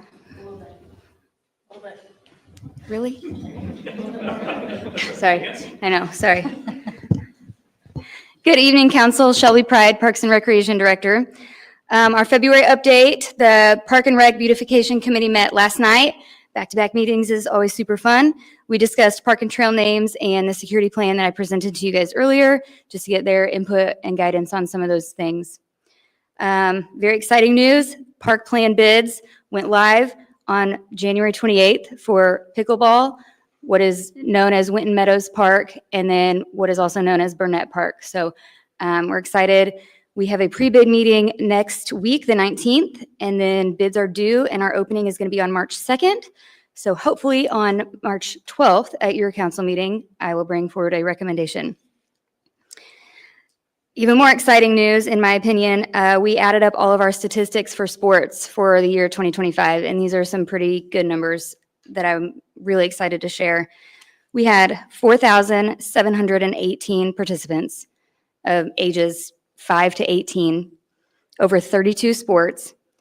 We had 961 volunteer coaches, assistant coaches, commissioners, league coordinators, and we broke $1 million in revenue. We came in at $1,024,000, just a little bit more than that. So I'm really excited to share that with you. I'm very proud of what we've done over the last couple of years with sports. My staffing wise, I have encouraged them to go to trainings, any kind of schooling that they get. I would like to reward them for that. So they've very much taken me up on that. I have 2 people going to the Certified Playground Safety Inspector course in March, so that we can do that stuff in-house. We can look at our playgrounds and make repairs as we need to instead of paying a contractor to come in. I have 5 of them going to the IPRA Maintenance Expo in March, which is in Boone County. I have 4 people going to the League of Miracles in Canby in March. That's also put on by the IPRA. They're just going to go tour that facility and figure out how we can do some ADA compliant things here, especially with sports. And then I have 2 people going to the playground maintenance course in the first weekend in May, and that's in Lafayette. I talked about parks, but on trail wise, I know we've got some upcoming projects with that too, so I wanted to update you guys. The parcel transfer for the property at White Lick to connect White Lick Creek to 625 East, that parcel has been transferred. Everything is good to go, so we can move forward with bidding on that, which I'll explain in a second. Banning Engineering is designing a trail on 575 East to connect East and Gray, the new entrance to East and Gray, to Washington Township Park, which connects to White Lick Creek Trail, which connects to all of this. And then we are ready for a trail extension to move forward with the trail extension the opposite way of the high school that we built on the west side. Now we're going to go east from 150 South to Dan Jones. So those 3 projects, we're going to try to bid together. Since they are kind of smaller projects, we thought maybe it would be a good idea to just lump them all together and potentially get a better price. Any questions? Yes. You talked about the revenue of Avon Youth Sports. You didn't talk about the net income. Did we break even? Did we make money? Julie's still closing books, so I don't have that exact number unless she has it in her head. I closed 2025 books in January, Oh, but I my do bad. not have that number in my head. We did okay. But we broke even. Yeah. Yeah, Thank you. yeah. Was that it? I'm impressed. That's what you told me you were going to do, so I just wanted to confirm it.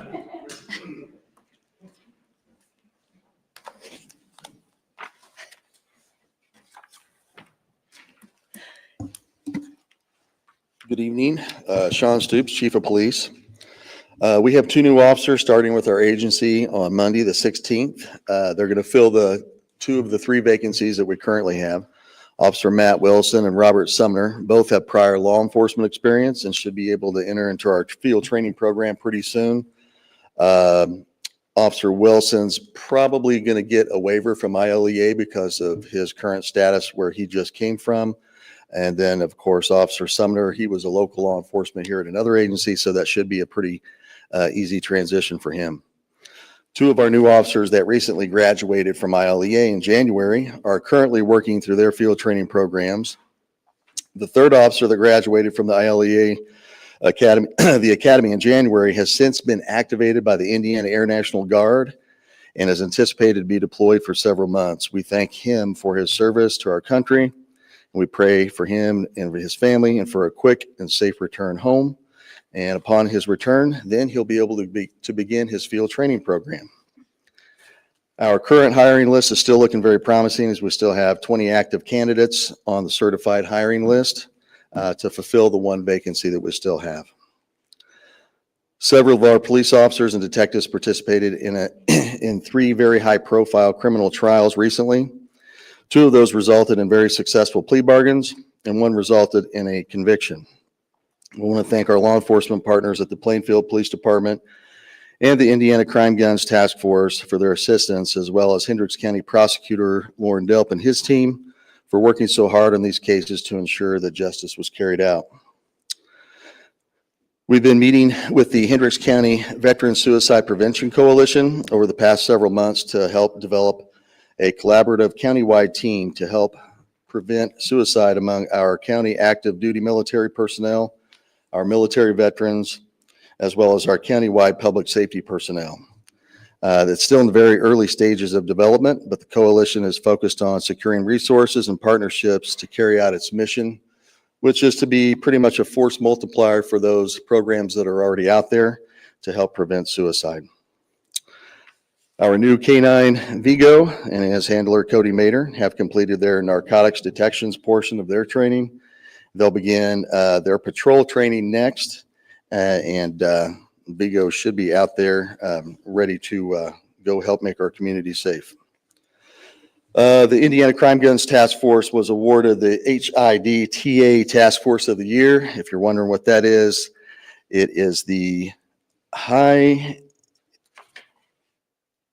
drug traffic area. It's something that they deal with a lot over in Indianapolis, as well as other parts of the state. But the Crime Guns Task Force, which we're a part of with Detective Tajay High, they were awarded Task Force of the Year in this area. So we want to congratulate them on that award. So thanks to them for doing all their hard work that they do over there in this central Indiana region. We want to give another shout out to our snow crews. I know Mr. Cannon already spoke about that a little bit earlier in the work session, but they really made our job a lot easier, being able to get all of our vehicles out there so we could respond to all those calls for service. The roads were handled great by the snow fighting team, so thank you. Our officers recently responded to a barricaded suspect twice. The first time, officers were attacked by the individual with a knife, but they were able to take him into custody safely. An immediate detention was carried out, but the care providers released the individual at the end of the 24-hour hold. Officers secured felony arrest warrants for the suspect for harming family members and attempting to harm the officers with a deadly weapon.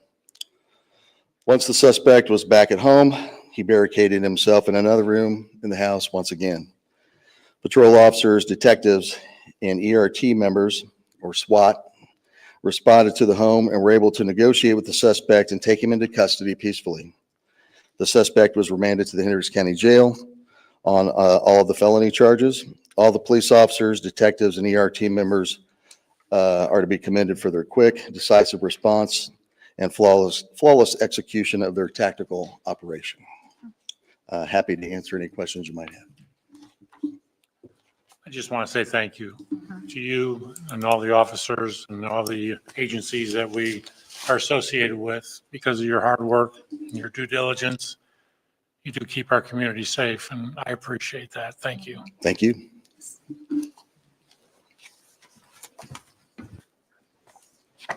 Julie Loker, Clerk Treasurer. As I mentioned before, I did get my 2025 books closed. We have rolled officially into 2026, and we've already started a long time ago working on our annual financial report, which you should have. I have to submit by the end of the month. It takes all of January and February to assemble that. So I will get you reports and all that probably, hopefully at your next meeting, if not the first meeting in March. We are currently closing January, so I should have reports to you for January by next week. And I am very happy to say, I think this is the first time ever that Ryan and I this week stayed late a couple nights and were able to enter all of our revenues and expenses. So your reports will be beautiful. One of the many things that brings me joy is to have a nice report. Other than that, I do want to give a shout out to Keaton and Steve. During this last snowstorm, we had one neighborhood, it's a one-street neighborhood with like 6 homes in it that is technically in the county. The county was unable to, for reasons I won't mention, but unable to plow in there. We had a gentleman reach out to the town and say, is there anything you can do? Like, who can I call at the county? I asked Steve, he made a phone call. They were still unable to get out there for their reasons. The gentleman called back the very next morning, and I happened to take the call. And Steve said, come on, Keaton, let's go and let's call it a, help another community out. So interlocal agreement, Steve went out with Keaton and they plowed this. And this guy was extremely grateful for the Avon department, would love to be annexed because of Keaton and Steve, because unbeknownst to us, he needed an infusion at the hospital later that afternoon. So they were able to provide him a way to get out and into his treatment at the hospital that day. So a huge shout out to Keaton and Steve, who did something they didn't have to do, but just went above and beyond for a community to help someone out. Kudos, Keaton. Did you get them to sign an annexation petition? We're working on it. Okay. Moving on, we're going to do council comment and liaison reports. Bill, you want to start us off? Yeah, I have nothing. Thank you. Greg? I met with, Dawn was there and Paul and Linda and Ryan. We met with Farmland Reserve, or now they're Land Reserve, also known as Latter-day Saints, about a project they want to do on Ronald Reagan that is part of our new updated comprehensive plan. So it's looking forward to that, but it's a long ways to go. Nothing for me tonight. Nothing for me. Just was at that same meeting, and it's exciting to hear that at least there's some development talk, and it'll be exciting to see what direction we go on that. Next, new business. Amendment to the pickleball design. Shelby?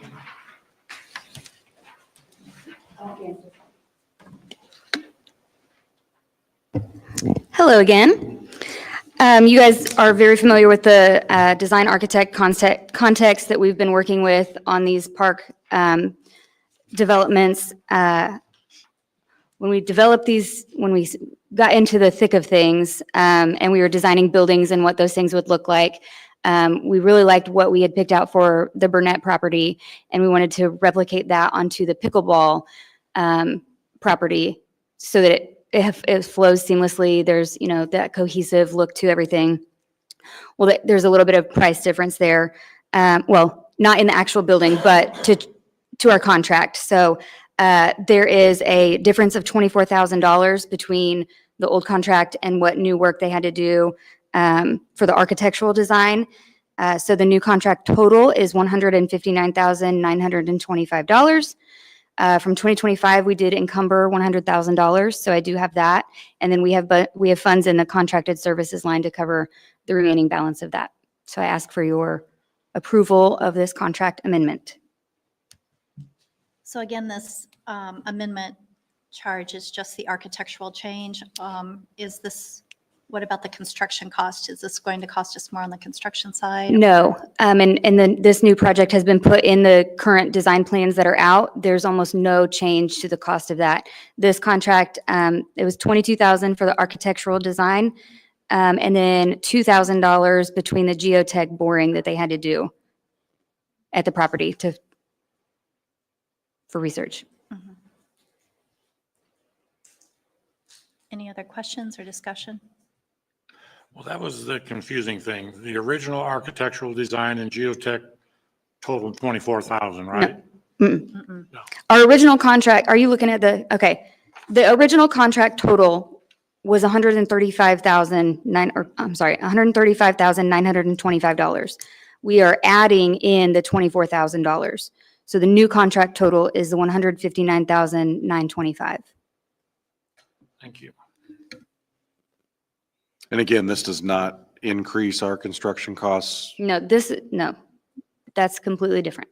We haven't even bidded that out yet, though. It's currently out to bid. So we don't know that yet. Yeah.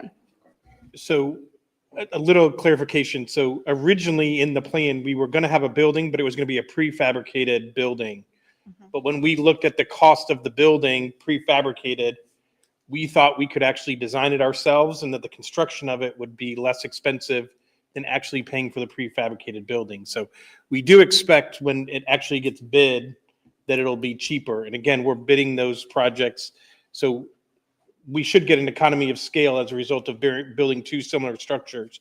So we do expect when we actually do the construction that the actual construction of the building will be less, which means in the long run, like Shelby said, we think it'll basically end up being the exact same price, but the building will actually be nicer. Thank you. Anyone care to make a motion?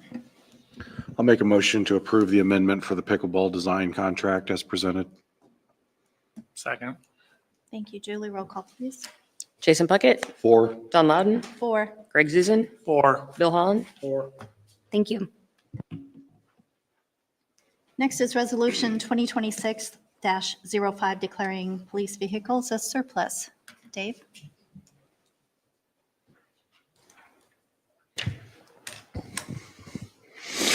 Good evening, council. Dave Margerson, Deputy Chief with the Police Department.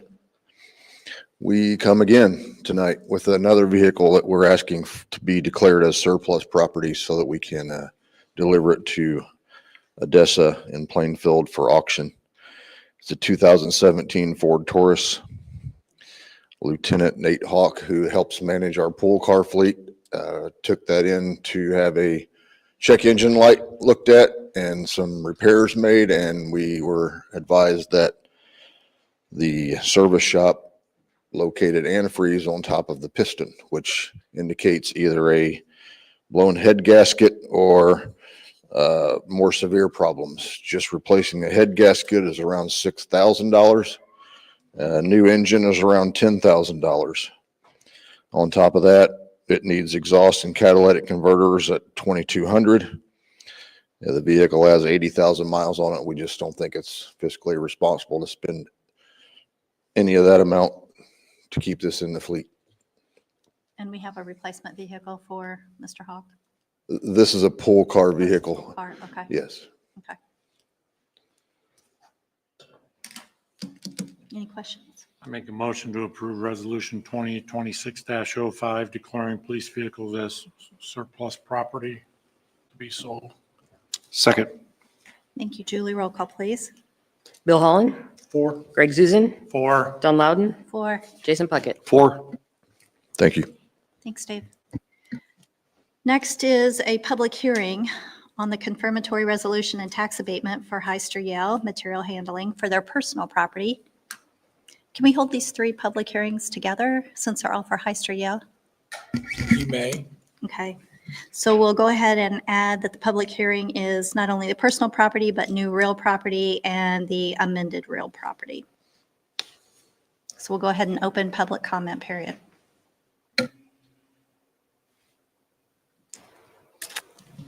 No rush coming to the podium, so we'll go ahead and close the public hearing and move on to the resolutions. The first of which is the 2026-06 for the personal property. Can you do all three at once? No, please do them separately since they're separate resolutions. Thank you. I'll make a motion that we approve Resolution 2026-06 as presented. Second. Thank you. Julie, roll call, please. Jason Puckett, 4. Don Loudon, 4. Greg Zuzen, 4. Bill Holland. 4. Next is the the resolution 2026-07 for the new real property. Do you want to explain that difference, Ryan? I'd be happy to. So again, the Heister Yale and Granite Inc., the property owner, Granite Inc. is the property owner, Heister Yale will be the tenant. The personal property is anything that goes inside of the building, equipment, computers, anything that they buy. The real property is any improvements that they actually do to the site. So the first one that you guys just approved was the things that go inside the building. The second one, the new real property, is new investment that Heister Yale is going to make above and beyond the one that Granite already made. So that is, they're starting over a new 10-year abatement traditional schedule on that one. And then the final resolution, 2026-08, is the amended real property. And as part of this, as an economic incentive, we agreed to allow an amended schedule that would allow 70% out until the end of the project. It is already 3 years into the project, and so it didn't necessarily experience some of that benefit. And so Heister Yale is asking to basically catch up and appreciate some of that benefit at the end. And that's why you have 3 separate resolutions. And that amount is on, you'll notice in your SB1s, you have an SB1 with 2026-08. It's the original SB1 that was provided by Granite, because that's still on the original amount that Granite actually invested at that time. I know we're only going to do them one at a time, but because you brought up the amended real property resolution, is that the one that's associated with the bond that's been currently purchased in the secondary market? That's correct, yes. And we have in writing the approval of the purchaser of that bond to amend this? We do, yes. And so we're good, Mr. Taylor. Yes, we're good. We thought of that too. Thank you. Okay, so we're at this point, thank you, Ryan, for that, because we don't normally have new real property and amended real property. I wanted to make sure that was clear again. But we are discussing right now and voting on only the new real property. I make a motion, we approve resolution 2026-07 as presented. Second. Thank you, Julie. Roll call, please. Bill Holland, 4. Greg Zuzen, Or Don Loudon, 4. Jason Puckett. 4. And lastly, 2026-08, the amended real property. I make a motion to approve resolution 2026-08 as presented. Second. Julie? Don Loudon, 4. Jason Puckett, 4. Greg Zuzen, Or Bill Holland. 4. Thank you. Next is a final reading of ordinance 2026-01, amending the planning and engineering fees. Linda, are you speaking to that, or Hey, Ryan? Don, before we do that, can we just real quick, I know Heister Yale and Alexis are here, so maybe just a thank you to Heister Yale. Appreciate them choosing Avon as their community to relocate. And I know Tom and I have been back and forth, and we're working together to try to help get some of their employees to move into Avon as well. So thank you, Heister Yale. Thank you, Alexis, for all your work. Appreciate it. Thank you, Tom. Sorry, Don. That's okay. I can't see him. He's hidden by my thing, by the podium here. Yes, Go I'll ahead. take the ordinances. You will take the ordinances? Okay. So 2026-1 is the ordinance amending town schedule for development review and updating fees and updating consulting engineering fees. This was introduced last time, and Linda Albrand explained her methodology and recommendations. This is second reading. I'd be happy to answer any questions. I have a question. Sure. So since we had someone in public comment, want to discuss this further, can this be postponed until the next meeting? It could be tabled until the next meeting. It's completely up to the council. Okay. Linda, would you be willing to come up here and explain to us the comparisons to neighboring communities that you made? Well, we don't want, if we're remembering, she wasn't comparing to neighboring communities. Similar She was- communities. No, she was looking at what our employee cost is and then calculated and came up with her fees based on that. We can't really look at what neighboring communities are doing. Sure. So, yeah, What our costs are. Sorry, I looked at what we estimate our time is to take a petition completely through the process. I provided, we thought that you might ask what other communities charge. And we just wanted to have that on hand in case you asked for that information. It was not looking to where we fall into that. It was just for information only. Our recommendation of the fees is based on what the cost is for us to provide that service. So that cost isn't passed on to taxpayers. It's paid by the folks that utilize the service. And the chart shows about 85% being covered for a basic petition. We're probably more in the 70 to 80 range percent because we didn't calculate full overhead of the cost of our salaries. So, but it was an estimate that we did in-house. When was the last time we updated this? 2019. So we're 7 years behind. That's correct. And if we do it another 7 years, it may artificially look as if we're overcharging today, but in a year or 2 years, we could be losing money.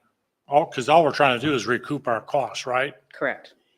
So, But you're saying we're not even recouping our cost of these numbers? We're only So- at 75 to 80%? Of what our true Net costs even are? would be what would be ideal. But we can't make money off Right. of the fees. Right. And we never know where a petition, if it's going to cost the base amount or if it's going to cost more. So we don't want to be in a position of overcharging. And our services, the public in general does get benefit from us being here and utilizing, doing these services to make sure that their needs and concerns are represented. So we thought 70 to 80% of our cost was a fair number. I think we all got a letter from an interested party, Baggy. Did you have any conversation with them? I received the letter as well. I did speak with the author of that letter and just reiterated the points that I just made to you tonight. We did not have any prior conversation with them before coming up with the fee schedule. How did he receive that feedback?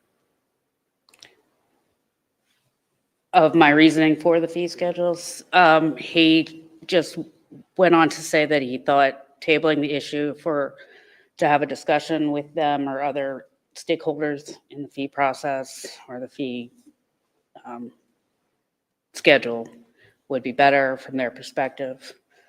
I told him that we were just simply recouping cost and that having discussion on the matter was not where we wanted to go as far as looking at the fee schedule. I mean, this is not unique to Avon. Every municipality, every plan commission, every county that has this goes through this. And at the end of the day, we're just recouping our costs. To me, that's our fiduciary responsibility to do that.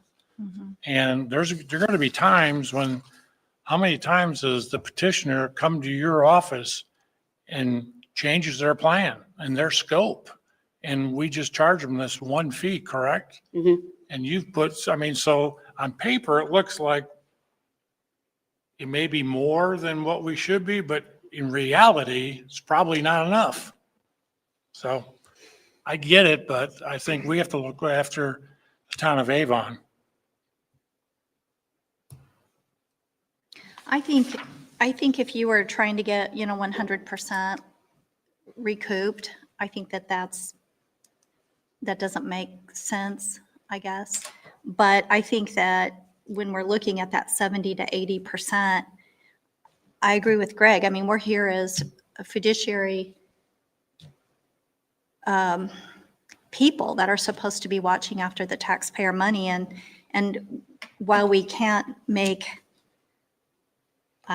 we can't make money off of these things, we can at least try to recoup some of our expenses and put them where they're supposed to be rather than raising other local taxes to cover them. I think to pass these fees along to the actual user makes sense.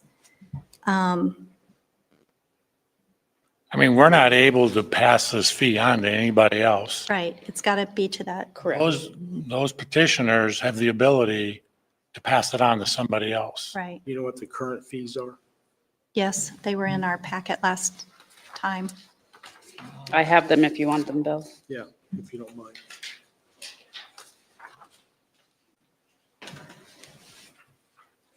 Thank you. And I want to acknowledge, John coming forward and asking us, to have a conversation about it. But if we're respectfully looking at our fees and we're coming in at that 70 to 80%, I don't know what 10 conversations would change, I guess, at that point, because we're just looking to recoup more of our expenses that we've not been collecting in the past. And I don't think any amount of conversations changes that necessarily.